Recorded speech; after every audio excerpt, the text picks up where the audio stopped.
I saw a man from across the bar. Across the bar? What are we doing here? He had a skull on his hat and glasses. Wait, so, mate, what are you doing, mate? Are we okay here? The man intrigued me. He looked like he could be a Doctor Who fan. Why do I feel like I'm in a Melody Malone novel? I walked over with my scotch and sat next to the man and asked him, "Hey, buddy, you know anything about Doctor Who plot holes?" Oh, what did he say? He said, "Yeah, I know a thing or two." He knows the thing? The thing? Okay. Okay. Is this show good or what? Welcome to Who's There Doctor Who podcast. We're talking plot holes today. Roll the intro.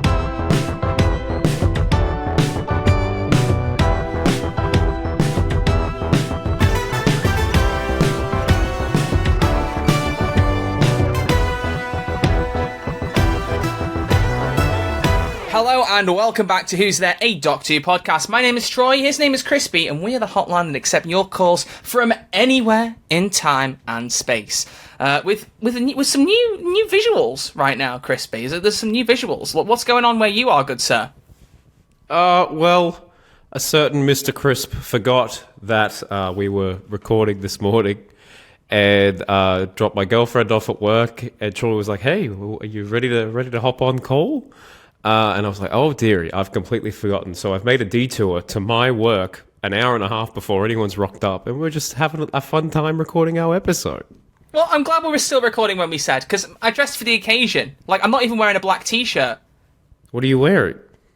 I gotta tell you, this t-shirt, it's fantastic. Oh and look, oh wow, here's the thing. Ninth Doctor. No, it's a Fantastic Four t-shirt. It is a Fantastic Four t-shirt. Although, we need to keep this as a spoiler-free place, because I hear, Crispy, that you have seen the film. Yeah, I've seen it. Did you I've seen like the thing. it? Can you say that much? Yeah. Okay. Yeah. I guess. It's not what I expected, but Really? it's good. It's Interesting. good. It's fine. Interesting. It's a fine film. What you're saying is the film is fantastic, but here's the thing.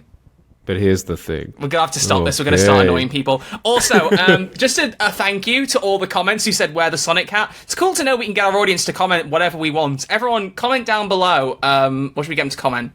Let's do something fun here. I would like them to comment what they had for breakfast. There you go. Comment down below what you had for breakfast, and we'll look through them all and maybe reply to the best one. You get a virtual cookie. Yeah. If you give the best option. We each get a cookie and we'll each give our virtual cookies to you. Anyway, ladies and gentlemen, I will wear the Sonic hat because a lot of you asked for it, but we decided, based on someone's suggestion in the comments, I can't remember their name, I'll have to look back when I actually do it, but someone said do an episode on the best Sonic screwdrivers and wear the Sonic hat then, and honestly that's the best idea possible. It's a good suggestion. It's a very good suggestion. In the meantime, Crispy and I are going to be chatting about some Doctor Who plot holes. And it's going to get real mysterious because we're recording this late in UK time. My lovely mum is about to go to sleep next door. So at any random time, I'm going to have to quiet down. It's going to be the quiet hour on Who's There. And then Crispy can just be allowed to compensate. You know, it's whatever. But, yeah, exactly. You know, if there's any okay moments, any clapping moments, I won't be able to scream it along. You'll have to carry it for us, Crispy. Yeah, okay. I could do that. I promise. I need you to give me your best thing. Oh. Gosh, I thought someone was about to enter the room. Oh my gosh. We get a special guest on Who's There. Okay. Look, this podcast is fantastic, but here's the thing. Someone's in the room next to me. Yeah. Okay. Creepy. We've got quite a few calls. We asked you to call in and give us the most notable Doctor Who plot holes you have. Things that maybe ruin an episode for you, or things that you just wish had been answered. It's. I have to admit, it's one of my lesser favourite topics, because while I do enjoy investigating these things, I do worry once in a while we're going to get something where I'm never going to be able to unthink it. So, it's going to be there's going to be some interesting glass-shattering moments, that's for sure. Yes, yeah. A true How I Met Your Mother reference there, I like that. Oh, yeah. That's a thing, right? Yeah. It's a thing. We gotta stop. Okay. We gotta stop. At the end of the last episode, I said to Crispy, I was like, maybe we went a bit too far with the thing joke, and he's like, nah, I love it. What on earth are you doing, mate? Are you good? I'm just shutting the door in case someone rocks up. This is amazing. This is a great episode. I'm loving this already. Should we start with a caller, Crispy? Yeah, we could start with a caller. Well, our lovely regular Dr. Master was the first one to call in for this podcast, so I reckon we find out what her Doctor Who plot hole is. Should we see? Let's have a listen. Dr. Master, what have you got? The whole of the reality war. No, I'm joking. But like Poppy doesn't like.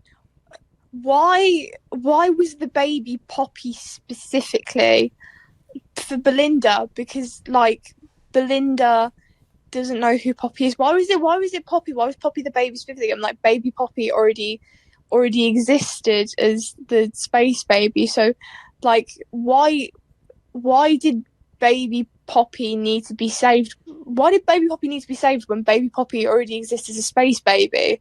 Huh? Hello, my name is Troy, resident reality war enjoyer who recently rewatched it on a flight. I can answer this question very quickly and tell you it's not a plot hole. The whole idea was the Wishworld was created to create Conrad. Rewatched Wishworld, forgot his name. 50%. Conrad's ideal version, in inverted commas, of a family, and it is mentioned in the reality war that they just pulled a child from the Doctor's memory to serve as that child role in the family. Belinda, I'm assuming, has not encountered a child in that same way to have a memory pulled from someone that she's interacted with, or maybe it just makes more sense to someone the Doctor's interacted with.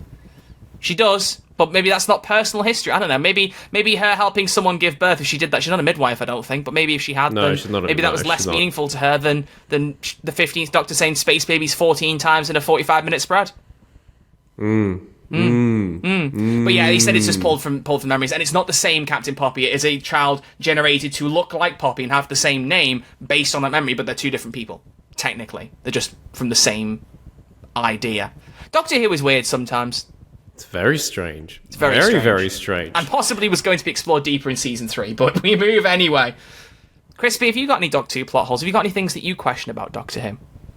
I question a lot of things about Doctor Who, man. I question a lot of things. Oh dear. The biggest one for me is I think we've already talked about it. Is our favorite Danny Sink. Yep. Danny. Oh my god, that was one of our best picks when we were so young. In the episode Listen, where what's his name? Orson Pink. I can't even. Orson Pink. Awesome Pink. He was not that awesome. He shouldn't exist. Yeah, and he's somewhat intertwined with Clara, apparently. Heavily implied. But then, as we see in the Series 8 finale, that Danny Pink dies. And so this is before him and Clara can go and have space babies. So I don't know. I don't know how that works, how the family lineage exactly works there. I think that's a plot hole on Stephen Moffat's part. There you go. I don't know if we ever solved that one. We both have inconsistencies that we've mentioned. Mine are more. I'm better at spotting like television inconsistencies, like just things that don't line up, not even plot holes. Like my most infamous one. My mum and I have been rewatching Doctor, and we just rewatched Fear Her, and there's just this infamous shot I think I mentioned to you where David Tennant opens up a jar of marmalade, he puts a finger into it, puts it in his mouth, gets a funny look from Rose. Camera goes to her. Camera goes back to him. Suddenly, there's 2 fingers in his mouth.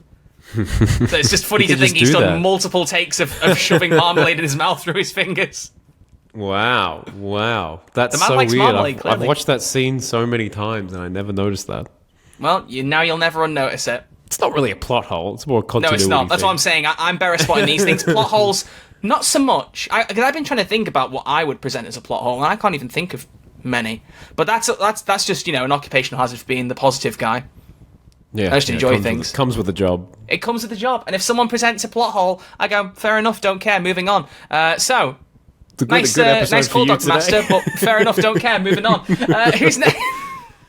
No, let's have a what listen. we need to do is we need to play a detective mystery game. In fact, let's just get that music going again. Where was it? Here it is. Okay, Here it is. Yeah. It's quite loud on max volume, but I'll be turning it down. It's fine. We're going to play a game. And the game is the music just stopping. It did that earlier. Why has it done it again? Weird. I don't know why it keeps doing that. It's not good. Well, hang on. What's this one? This one's called Jazz Noir Detective. I think this is the one you were going for. Hang on. Oh, that's better. Oh. We're going to listen to each of these calls and determine if they actually are plot holes or if the call is just stupid. I'm kidding. No. Or if they're not, if there's actually a way to answer it. And I would say that that call we could explain by the reality war. But honestly, considering how many people don't like the reality war, I can't blame them for maybe sometimes zoning out and not quite noticing plot details. Or maybe there's also the case that some explanations are not enough for some people. Some people go, well, that doesn't really make sense to me. And it's all it's all perception. What's that? Like, when is that discussed? Or like the actual scene, Poppy? I think it is during the conversation with the Rani. The Rani has appeared, and they're talking in Unit Tower, and And Ruby We goes, have the hang on, we met a exposition girl heavy called scene. Poppy that looks just like her. And Belinda's like, well, hang Yeah. on, what does that mean? He's like, just makes it even more special that it's been plucked out of memory. Like, it's a real thing that's been made special to us kind of thing. Okay, that's fair enough. Ladies and gentlemen, welcome to the podcast where one of the hosts is one of the only 3 reality war enjoyers on the planet. Should we get another caller? Yeah. Let's. Do you know what? We're going to do something revolutionary, Crispy. We're going to go in the order we receive the calls this time. I Oh think. my gosh, you are a madman with a box. We never do that. We just pick randomly, but I'm feeling devious. Next up on our list, I think, is Sam from Cybus Industries. He's busy in this company. Some would say He's very, maybe very busy. he could be working hard, or he might be hardly working if he keeps calling in here, but either way, he's still involved in who's there. We appreciate it. So, Sam, Thank you. what's your plot hole? Hello, I'm Sam and I work at Cybus Industries. Anansi's daughter, how does he remember that?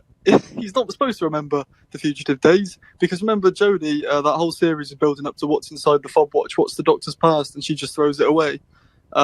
So we, us the audience and the doctor, never actually find out about those times. So how does he remember the fugitive in that situation? It's a good one. It's a really, very really good good one. one. It's a very good I one. don't think we can explain this away, Troy. So this is, of course, the story and the engine. It is the scene where we get a brief cameo from the fugitive doctor, Joe Martin. The icon.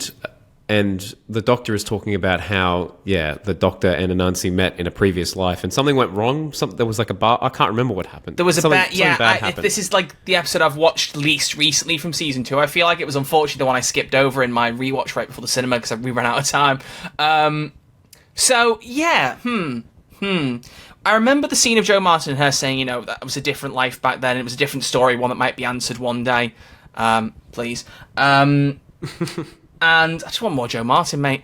Ideally, more than a cameo. But the idea was supposedly, I think it was something like they lost a bet to try and save Anansi's daughter from Anansi being like the god of stories.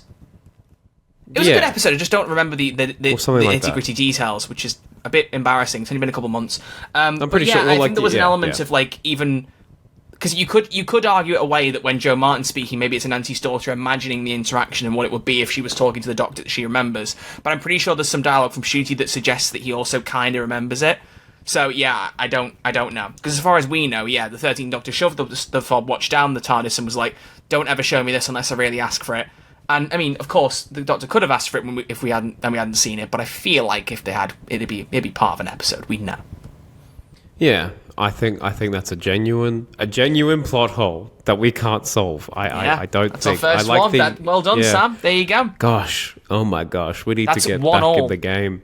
We should make it a score as well between the podcast and the listeners. If we can solve the plot hole, we get a point. If we can't, the caller gets a point. I feel like we're gonna have some like real stretches this episode, much like Mr. Fantastic, which you can see in cinemas now with Fantastic Four: First Steps. Not sponsored, but I wish we were, because we have done so much promotion for this beloved film accidentally, Okay. That's fantastic. Okay. Yeah. Let's take another caller, shall we? Yeah, let's do it. Okay, Freya. I'm trying to make it rhyme, sorry. Okay, Freya. What's your plot hole? Hey guys, I'm absolutely loving the podcast, by the way. My thing with plot holes is about Rose Temple Noble. We still don't really have anything about why she's that age. Russell said something, but really. I think there were lots of plot holes in Reality War, but then again, it's Reality War. So it's, not very clean cut, but what happened with Susan and Rogue? Why were they even there? Why was the Eiffel Tower in space? Bye. Okay, so... Plenty to chew on there. Rose's age?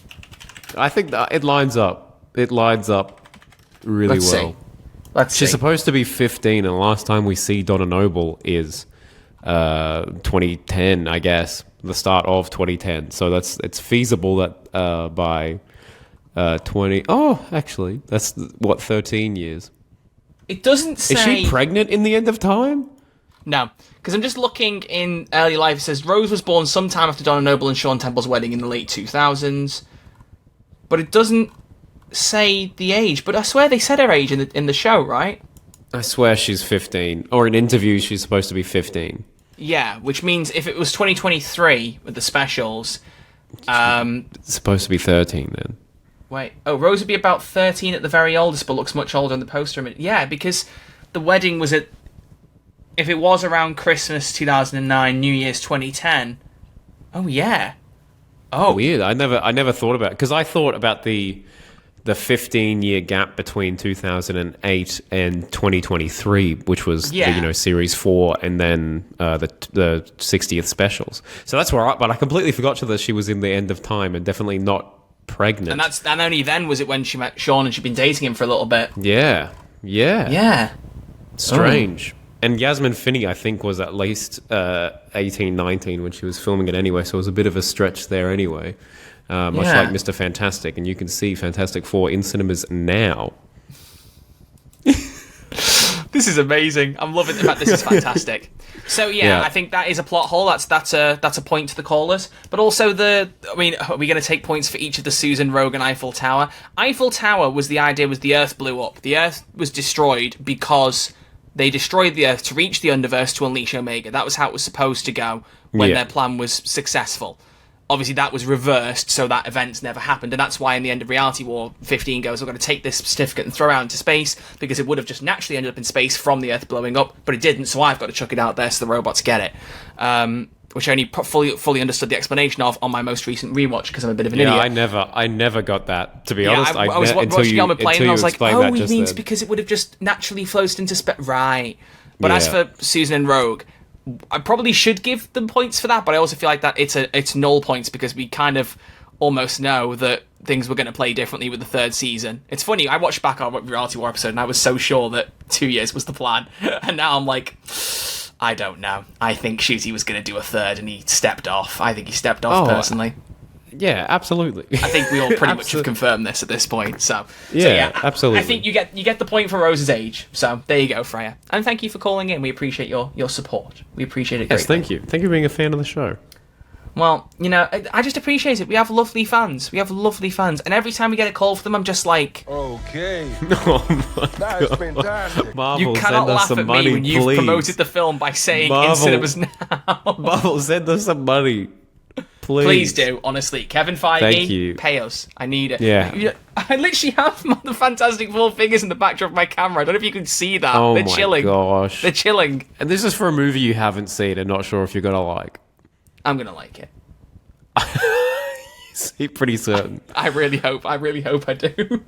I'm I sure intrigued hope it does. I'm intrigued for your opinion. I'm very intrigued for your opinion. There's something about it, the vibe of it just feels very different. I'm very keen to see how it plays out. is immaculate, my friend. Yeah. The vibe Pedro is Pascal, immaculate. come on. I'm just intrigued. Oh, I won't say anything, but I'm intrigued what you think of the plot. That's all. Yeah. That's all I'll say. I'm gonna That's message all you I'll and I'm gonna say. be like, okay, here's the thing. Next caller, Robin. What is your plot hole? Let's see what happens when we add the score. So hang on, wait, that's a point to Freya. So that means 2-1 to the callers. Yeah. We need to pick up our game, sir. All right, Robin. Let's see what happens here. One that's always really annoyed me was in Silence in the Library when River's doing diaries. She asked the Doctor if they've done the Crash the Byzantium yet, and he says no. This is obviously referring to the Series 5 episodes, Time of Angels and Flesh and Stone, but she should know they hadn't done it yet because he has a completely different face then that he hadn't got to yet. This could be explained away with, but maybe she just didn't take note of his face at the time, but I highly doubt it is River. But then again, River's whole timeline is surrounded by plot holes, so... I've got it. I've solved it. Go on. I've solved it. So this was Silence in the Library, with David Tennant's face. Mm-hmm. And David Tennant's face, of course, comes back for the 60th, which means that she could be like, I don't know which one you are. I don't know if you're the 10th Doctor or the 14th Doctor. I don't know where in the timeline we are right now. Sam. I have another way to explain it. Okay, sure. The thing I think of immediately is the scene in the Husbands of River song where River pulls out that big long passport, like something out the Naked Gun, and it's like, here's all the faces of I've just watched that first film. I'm really excited for that sequel. I'm going to watch dude. I'm going to try and watch it's them going to all. be good. I'm excited. But like, there's a whole list of Doctor's faces. She's like, he has these specific 11 faces, or 12 faces, because War Doctor is in there. He has these specific 12 faces. If it's not one of those, it's not him, and Peter Capaldi's not on there, because of course, he was the, in inverted commas, start of a new cycle. River wasn't aware. You could argue, well, because she has that, she must know David Tennant's the face there. Oh wait, no, I was going to prove it by saying the library came after, but it didn't. It didn't. The library. I was going to say this came after the library, but the library came after. Ooh, I've just made the plot hole worse. Yeah, you've just added more I've just made it gravity worse. to the. Oh dear. Go with my one. Go with my theory. Ooh, I don't know. Well, because, I don't know. Yeah, because how would she knows those faces? Because, like, if not for that, I would just argue she knows the Doctor has many faces. She just encounters them sometimes. She doesn't have an encyclopedic knowledge of them because timelines, yada yada yada. Like, you could just cut it away with that. But now I'm thinking of that list of pictures, and I'm like, damn it, Moffat, It is in regeneration order, which is annoying. If it wasn't in regeneration order, I'd add more. I think that is probably more for the fans' sake, but it is a bit. Yeah. But it adds an implication. Yeah, because of course, 13's not on there, 14's not on there, 15's not on there, which it'd be very impressive. Can you imagine if they were?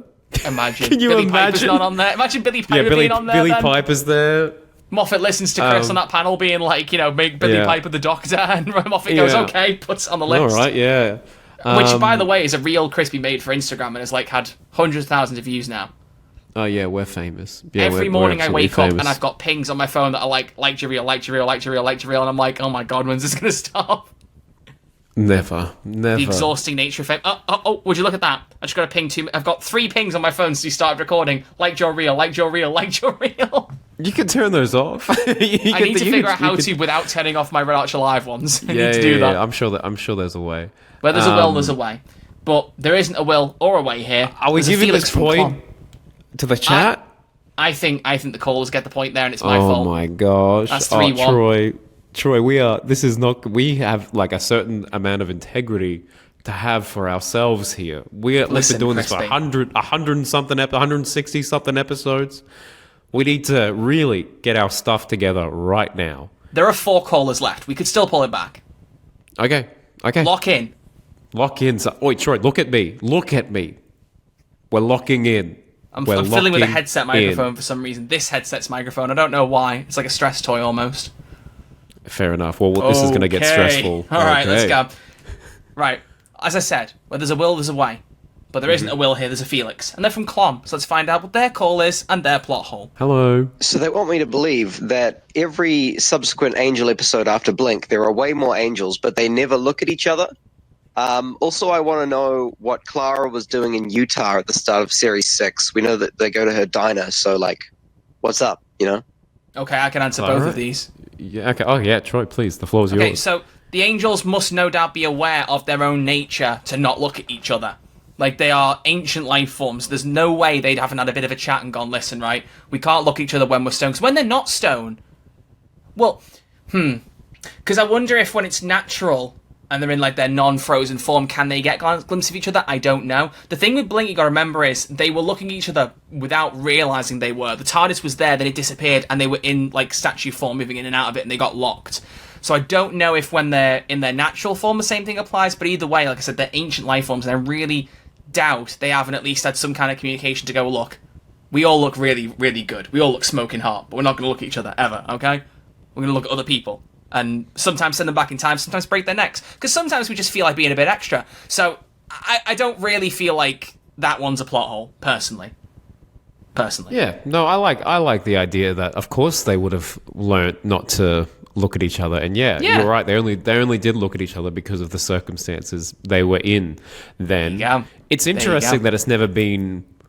I don't think they've really done it since Blink, right? The whole, they're looking at each other, it does, we can move away now, right? I don't think it's been done. The only time I can think is in the time of the Doctor, where the Doctor just, puts a mirror in front of a weeping angel, which I think is just such a power play. It should definitely be done more. Yeah. That's it's quite cruel, actually. It is a bit. But, not as cruel as Family of Blood with the mirror. Trapping someone inside a mirror is arguably even worse. Now that sounds like a 10-hour essay I could do. The Doctor in Mirrors, Justin Timberlake a lesson video in cruelty. I think it should be good. Me as a child, great song. Okay, so I think we claim a point for that. So that's 3-2. Yeah. Wait, was there another? There was another. Felix said, what's the deal with 11, Amy, and Rory being in the diner TARDIS? And I think there's a very simple answer here. Yeah. The diner could easily be pulled from the Doctor's history, but it might not be the exact same building. It could be Much based on like a building in a Poppy. different state. I mean, even if in the same state, US states are massive. It could be based on a diner that still exists somewhere else, and she just took that image and plonked it down, and the Doctor recognised the interior. He didn't go outside and go, oh, that's the same telephone pole right outside. He just went, I know this interior. I was here with Amy and Rory. Does he directly address that? Yes. In Hellbent? He goes He's like, I've been here before, and he goes, Amy and Rory. It was Amy and Rory. Oh, man. I miss that boy. Yeah. I miss that boy. But I don't think that's Yeah, a plot wow. hole. I think you could easily whistle that away by just saying that it's the same building, like interior-wise, but not exterior-wise. There could be a diner business that's been there for years and years and years, but just because the Doctor went there once, it was something that Clara pulled out of the memory of time or whatever. Doctor Who, Wibbly Wobbly Timey Wimey, and they made an interior that was familiar to the Doctor.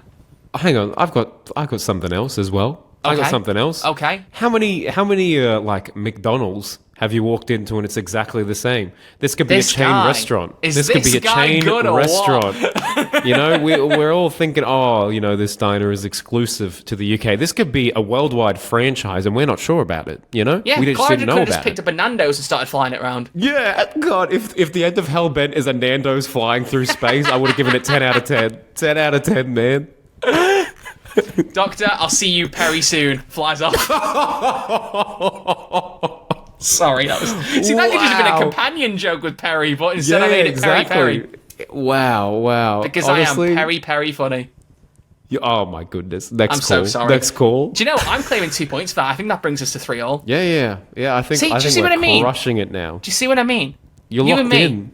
We're a good team. You and me. We're We good. are a good team. And if Well- you want to see a good team, go to the cinemas now and watch the Fantastic Four.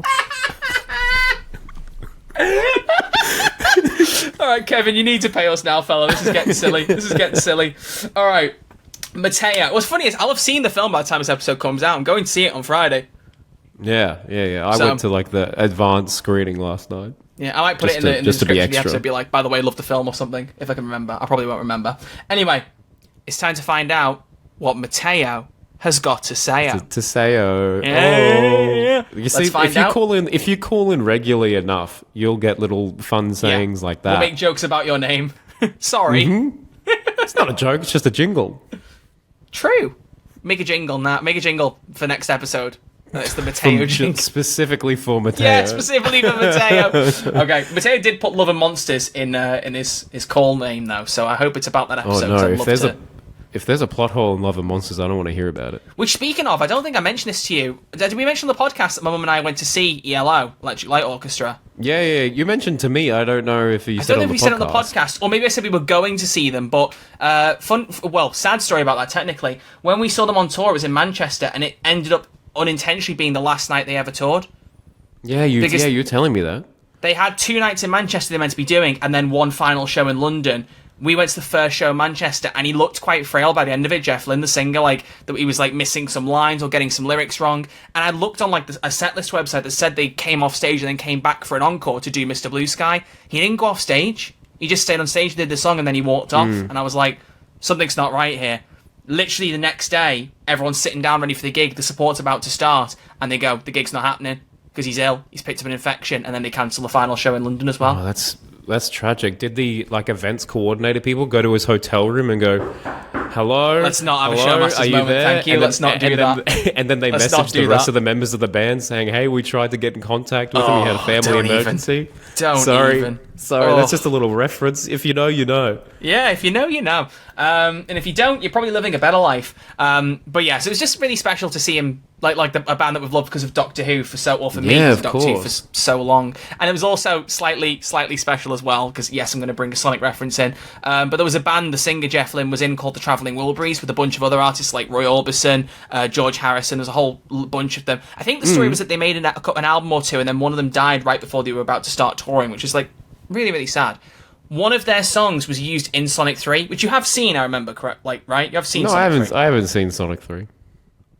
You and me having a movie night, we're making it happen. Anyway, Troy, so anyone who's watched the you've film, seen it the enough flashback times for Shadow the both Maria of End of us. the Line, that song was by the Travelling Wilburys, which Jeff Lynne was a singer Hmm. of. And at one point in the middle of the song, in the tour, they did 2 songs from the Travelling Wilburys discography, and one of them was the End of the Oh, Line. incredible! And Oh, I was nice.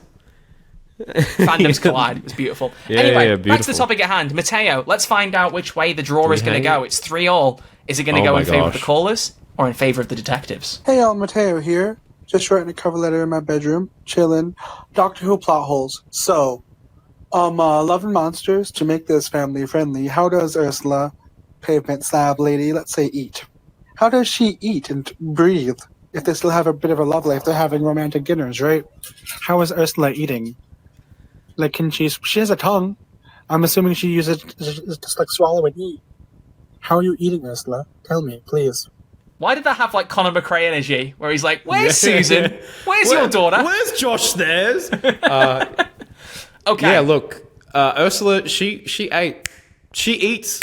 Question: If Yeah. you grew up without a particular part of your body that everyone else had, would you really, no. I was going to say, like, if you grew up, say, without an arm, without an leg, when everyone else had one, you never knew what you were missing out on, would your body just function without that missing piece? And I'm thinking without her having, like, the rest of her body.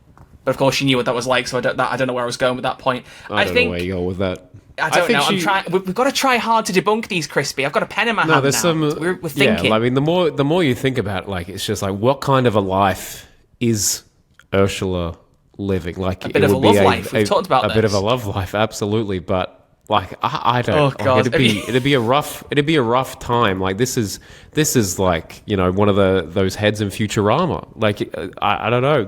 You can't really do much. She's entirely dependent on what's his name. Have not seen Futurama. Oh, you've never seen Futurama? Nope. Oh, well, it's not a big major spoiler or anything. It's just like all the presidents... Everyone like, dies and becomes floating heads. No, all the presidents are just like heads in water, just like at museums and stuff. You're telling me one of them is Jar Biden? Yeah. So nice. sorry, I don't know what Far that out. was. No, that's really good. That's actually surprisingly good. That's really nice. Could have said George Bush. That would have been good as well. Jar Jar Binks. Oh, it's a big sea monster. Anyway, sorry. That was terrible.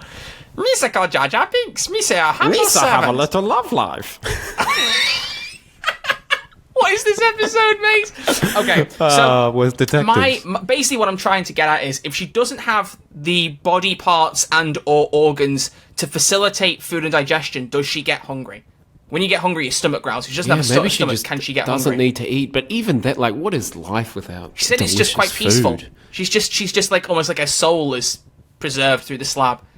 So I don't know if it's a plot hole per se, more that she's just like almost in suspended animation within a pavement slab. But more of my plot hole would be questioning why the Doctor chose to do that, probably knowing that was a bit of a weird life for her to live.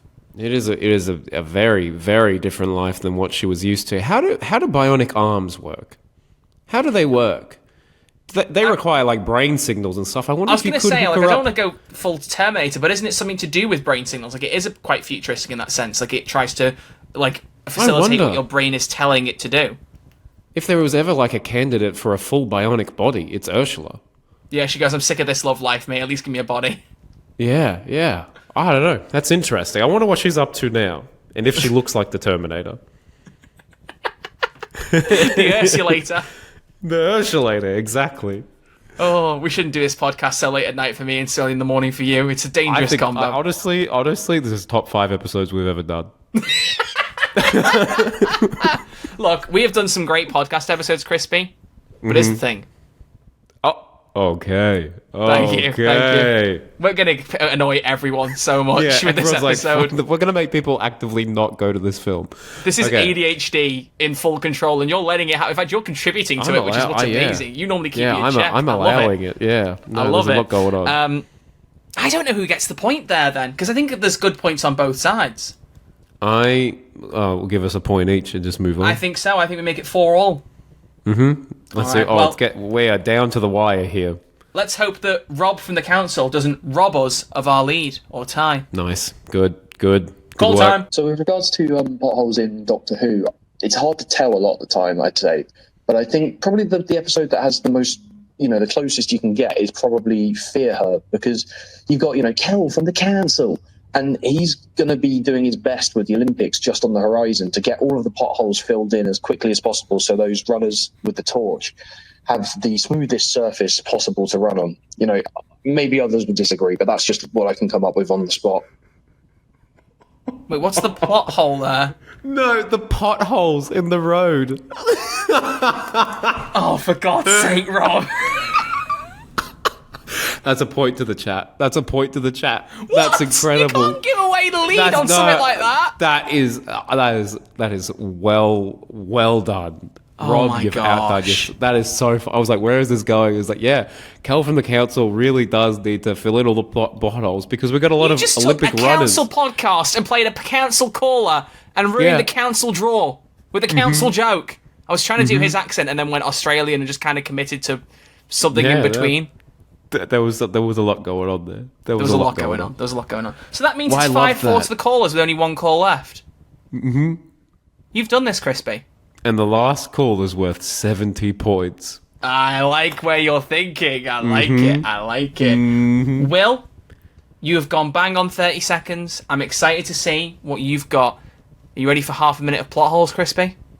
Oh, more than anything. It'd be so funny if this is just like another joke as well, and that's just the end of it. Will, what have you got? I'm sure there's more obvious plot holes, but the one that comes to mind the most is Gallifrey. Was it destroyed? Was it not destroyed? We see it come up with Peter Capaldi. We see it come up with Jodie Whittaker. We're always told or believed to be, that it was destroyed in the Time War. Then the 50th scrapped that because it was then put in like a paradox cube thing. So yeah, that whole thing of Gallifrey, is it there? Is it not? As the Time Lord's gone, I think is the biggest one. I think they need to sort that out. Oh, Troy, we're getting the point, baby. We're getting the point, baby. I'm sorry, Will, but this is... baby. Why are you turning Come into on. Austin Powers? Oh, baby. Groovy, baby. We're getting the point. Gallifrey-alicious, baby. Okay, so let me Give us the entirety of Gallifrey in New Who. Give us the whole Gallifrey story in New Who. 9th Doctor, 10th Doctor, most of 11th Doctor, Gallifrey go bye-bye, boom, boom, gone, gone, killed by Doctor. End of 11th Doctor, Gallifrey no longer go boom, boom, bye-bye, put in stasis cube, sent to another area of the universe, saved, Daleks kill each other in the crossfire still. It's going to be a Doctor, moment. End up on Gallifrey, end of the universe in a different area of space, but Gallifrey is it in another universe? Is it even in a pocket universe, or is it just existing somewhere else? It might be in a pocket universe, I think. What, in the 12th and the 13th Doctor's era? 12th. 12th? I think it's still in the pocket thing. Yeah. And he was somehow... look, this is a plot hole. This is the problem when we think too hard. We find other plot holes. Well, he's the plot hole that Gallifrey is gone or isn't gone, but... He got there via that teleport, confession dial, which put him into the confession dial, and that somehow ended up on Gallifrey, which I don't know. I don't quite know how that works, but anyway, I think it's still maybe it's just in a different part of the universe, possibly. I think maybe, but how when else we does see the it, Sisterhood of Khan get there? Like if it's in a pocket universe, just an Uber. They just Ubered there. Oh, right, fair enough. In the 13th Doctor's era, you see the time vortex, and then the TARDIS leaves the time vortex to get to Gallifrey. So I'm inclined to believe it's somewhere. I think it's just moved location. Easy access. I think it was put in a stasis cube. We've just and then moved location. Yeah. Can you imagine Gallifrey? Just take Gallifrey and push it somewhere else.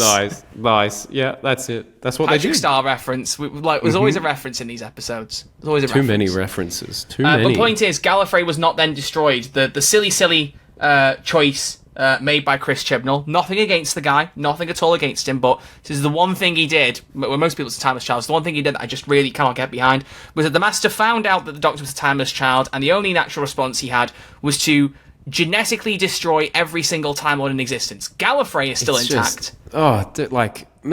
Take up boxing or something. There's other way to let out aggression. Or just at least kill a few of them. Don't kill all of them. Oh, jeez, no. Don't kill every any. single resident of Gallifrey, and seemingly every other Time Lord other than the Doctor and the Rani, who was able to kind of shift her DNA slightly to dodge the explosion, was killed by it. So Gallifrey as a planet is still intact, still in the sky in the same place it was in the 13th Doctor's era, supposedly. That's a fun... Sorry, I just thought of if I become showrunner, that's one way all of them could survive. Maybe they had warning of the Master's antics, and then all of them use the chameleon circuit, and there's a bunch of Time Lords just living amongst us, but they don't know.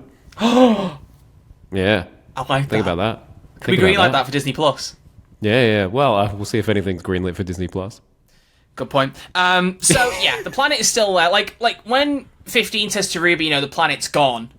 I think it's trying to be reminiscent of the original like Ninth Doctor modern reboot, where it's like we can't go to the planet, but it's not that the planet itself is. I mean, actually, that's a point. When the War Doctor unleashed the moment and the planet was destroyed supposedly for 9th, 10th, 11th Doctor's eras, was the planet itself just not there at all, or was it just a flaming ball of rock?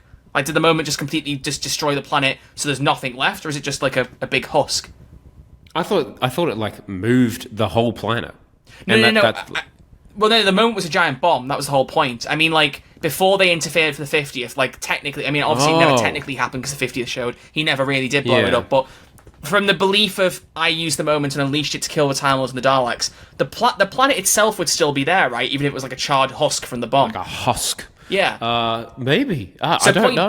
My point being to that is that as long as there was something left to the planet, it's kind of in the same state it was in the Ninth Doctor's era as it is now with 15, because there's no one alive on the planet, it's just a ball in the sky. That's it. There's no point in going to a planet that's completely dead, that he has so much attachment to. So he just goes, the planet's gone, I'm not going there, babes. I just don't know of what level of destruction Gallifrey saw in this alternate timeline. These are the questions we need answering, Russell. Can you make it happen? Yeah. What level of fried husk has Gallifrey been over the years? We need to know. Like, was it well cooked? Was it medium rare? Like, what are we talking about? We are comparing the planet Gallifrey to a steak. Yeah. Wow. And that's the kind of entertainment you can expect here at Who's There, a Doctor Who podcast. So please consider subscribing. Thank you. Please do. Wait, so what was the score at? Was it you made it to 5-4? So I guess are we pulling it back to 5-5? Yeah, I reckon it's an even draw for everyone today. I think it's we got the right ending. Congratulations, everyone! You got the right ending today. Well, we that's all good win. to hear. I'm just glad. this once, everybody wins. And that is good timing, because my mum is just messaging me now to tell me, yep, she's going to sleep, so we can wrap up at the exact same time anyway. Beautiful timing. We've done well. We've done well, well, my Crispy? boy. You know what? Okay. That is fantastic. We did fantastic. Thank you, everyone, for calling in and giving us your plot holes. It's fun to investigate and chat these through, Crispy. What are your closing comments for us exploring the world of Doctor Who plot holes? But be sure to call up next week when we discuss Doctor Who potholes, much like Hell from the Council, and where we discuss the top 10 potholes in Doctor Who. And we'll actually talk about Fantastic Four. Don't worry, by the way, in case you're wondering, we're not going to spoil it. I will mention it next week. I'm bound to, but I won't spoil it. Okay, cool. It's times like this where I do wish we still did special episodes, though. I'm just saying. Well, maybe we could. Is that a serious offer? Huge reaction. I don't know. We'll see. If we have time. Okay. It cut it off, Rob. That's meant to say, is this guy good or what? Forget it. Right. Ladies and gentlemen, thank you for listening to this episode of Who's There, a Doctor Who podcast. Next time, Crispy, I think it's going to be a live one, actually. We need to talk to you about the schedule. Might be a live one, actually. Might be. Yummy live. Might be. If not, we have a plan for something else. We'll see. Keep an eye on our socials. Join the Discord server. Check us out on Twitter, Instagram. Keep an eye out for when we ask for your calls. And you never know. But there'll be a live episode, I think, next weekend. So keep an eye out if I schedule it. We'll see. Maybe I'll move it around. Who knows? But either way, we'll see you all then. Until then, it's goodbye from Crispy. Goodbye, everyone. And it's goodbye from me. See you all next week. Allons-y, baby. Allons-y, baby.